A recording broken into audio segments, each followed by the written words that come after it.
Olá, muito bom dia para você. Ontem, 25 de setembro, foi o Dia Nacional do Trânsito e os vereadores aproveitaram a data para fazer uma análise dos problemas do transporte e no trânsito do Recife. Os problemas enfrentados no dia a dia do trânsito do Recife foram relacionados por Anderson Florencio. Ele aproveitou a passagem do Dia Nacional do Trânsito para fazer alguns questionamentos. Não podemos ter o egoísmo de achar que através do nosso carro, do nosso meio de transporte pessoal, a gente possa resolver a situação do trânsito, não só do Recife, como nas demais capitais. Mas especialmente aqui, André, nós dificilmente conseguimos nos locomover de modo eficaz e que as pessoas aproveitem um dia de modo objetivo, pelo fato de perder tempo no trânsito da cidade do Recife. Então, a gente traz na tribuna no dia de hoje uma proposta para a Prefeitura do Recife, que mude o conceito que existe hoje, o conceito individual, e possa priorizar o transporte coletivo, efetivamente. André Regis lembrou que muitas questões do trânsito podem ser resolvidas com medidas efetivas.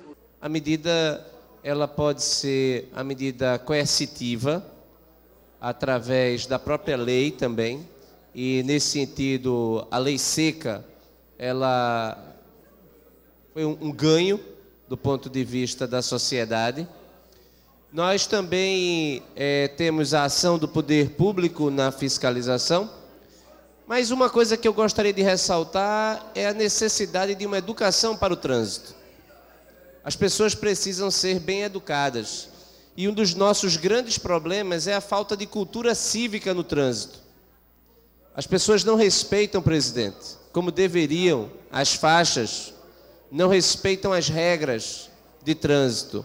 As pessoas, inclusive, tornam a vida da coletividade mais difícil quando, por exemplo, engavetam no congestionamento, no cruzamento, sabendo que seu carro não vai dar tempo de passar pelo sinal fechado, ela fecha o trânsito sem nenhuma preocupação com o fluxo perpendicular. Isto é falta de cultura cívica, isso é falta de apreço com a civilidade.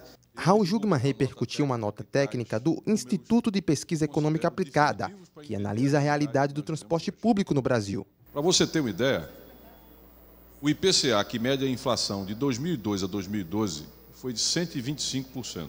Anote esse número, 125%. Já o reajuste médio da tarifa em termos nacionais, né, foi de 192%. Portanto, evidentemente que você tem 67 pontos acima do IPCA do mesmo período, 2002 2012. Pois bem, pasmem vocês. Os serviços de manutenção do veículo privado, de reposição e compra de veículo, nesse mesmo período, segundo o IPEA, ficaram em 44%. Agora, faça o comparativo. Você tem um custo do transporte individual, nesses 10 anos, na média de 44%, e você tem a tarifa média nacional do transporte coletivo de 192%, enquanto que a inflação foi 125%. Dá para perceber claramente que nós não conseguimos desmontar um mecanismo que se estabeleceu desde que você instaura aqui, não é? A indústria automobilística, consorciada com os interesses do petróleo, que é um modal voltado, primeiro, não é?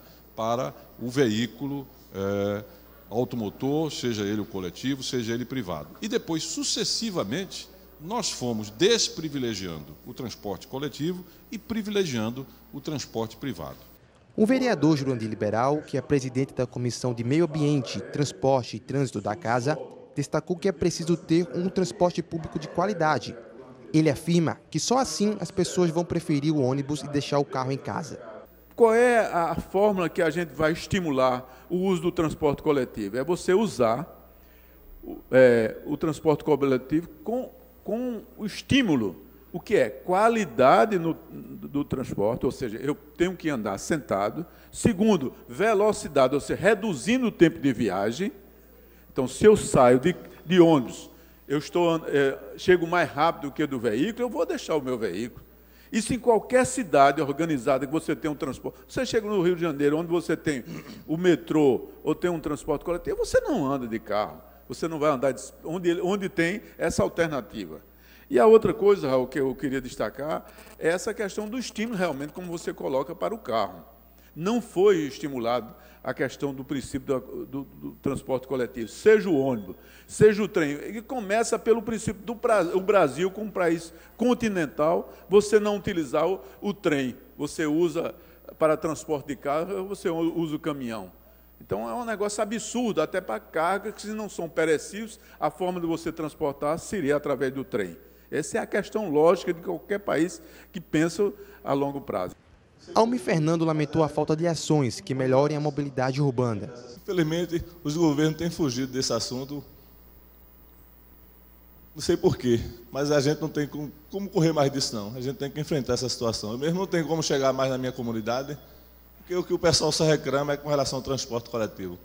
Fizemos várias reuniões, debatemos na comunidade, fomos ao Grande Recife, conversamos com o presidente, mas, infelizmente, a gente não vê nenhuma melhora nessa questão. E aí a gente até vê também, por outro lado, que tem prejudicado isso, não tem sido a mobilidade, vários carros na rua, a gente não tem, infelizmente, uma via exclusiva para o transporte coletivo, que tem que ser prioridade. Infelizmente, tem que ser prioridade, a gente não pode abrir mão disso. Temos que criar essa via exclusiva para o transporte coletivo, porque as comunidades não têm mais, estão sofrendo com isso.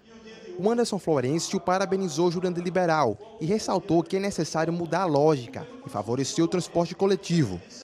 Daqui a pouco, a continuação da reunião plenária e outros pronunciamentos. É no instante.